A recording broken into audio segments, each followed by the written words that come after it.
அடுத்து டீல total addressable மார்க்கெட்டா வந்து இருக்கு. இங்க டோட்டல் அட்ரஸபிள் மார்க்கெட்னா என்ன அப்படின்னு சொல்லி பார்த்தோம் அப்படின்னா, இங்க அவங்க குளோபல் லெவல்ல நிறைய மார்க்கெட்ல வந்து இருப்பாங்க. அந்த ஒரு மார்க்கெட்லயும் எதுல வந்து அவங்களோட கீ ஏரியா ஃபோக்கஸா வந்து இருக்கு அப்படின்னு சொல்லி பார்க்கணும். இப்ப நம்ம சிப்லா மாதிரி கம்பெனி எடுத்தோம் அப்படின்னா அவங்களோட அட்ரஸபிள் மார்க்கெட்டா நம்ம பார்க்கும்போது சவுத் ஆப்பிரிக்கா வந்து பார்த்தீங்கன்னா அதிக டாமினன்ஸ் பிளேயரா அவங்க வந்து இருப்பாங்க.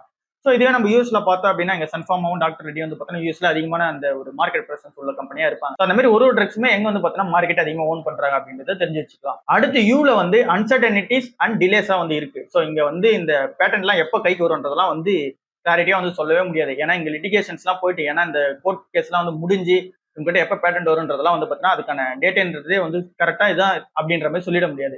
ஸோ அன்சர்டனிட்டியா தான் வந்து இருக்கும். ஸோ அந்த விஷயம்லாம் எல்லாமே வந்து பார்த்தீங்கன்னா நெகட்டிவ் ஃபீட்பேக்காக தான் அந்த கம்பெனிக்கு இருக்கும். அடுத்து வந்து ஜீரோ டிபெண்டன்ஸ் ரிஸ்கா வந்து பார்த்தீங்கன்னா எதனா கம்பெனி இருக்கா அப்படின்றதே நம்ம வந்து ஃபைண்ட் அவுட் பண்ணி எடுக்கிறது இன்னும் பெட்டரா வந்து இருக்கும்.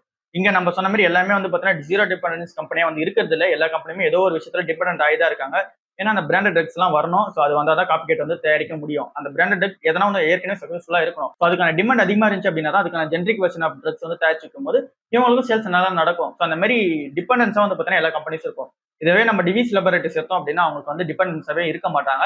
அவங்க வந்து இந்த ஏபிஐ ட்ரக்ஸ்ல அவங்க தான் தனி பிளேயரா வந்து இருக்காங்க. ஸோ அவங்க அதுக்கான யூஎஸ்எஃப்டியோட அப்ரூவல்ஸோட வச்சு எங்க நிறைய பிளான்ஸ் வந்து ரன் பண்ணிட்டு இருக்காங்க. அண்ட் தென் குளோபல் சப்ளையரா ஏபிஎஸ் நிறைய வந்து தயாரிச்சு வித்துட்டு இருக்காங்க. ஸோ அந்த மாதிரி டிபெண்டன்ஸ் கம்மியா இருக்க ஏரியாவா வந்து பார்த்தீங்கன்னா இன்னும் சூஸ் பண்றது இன்னும் பெட்டரா வந்து இருக்கும். பட் ஆனால் ஜீரோ டிபெண்டன்ஸா இருக்காங்களா அப்படின்றத நம்ம செக் பண்ணி பார்த்துக்கிறது ஒரு பெட்டரான ஒன்றா இருக்கும்.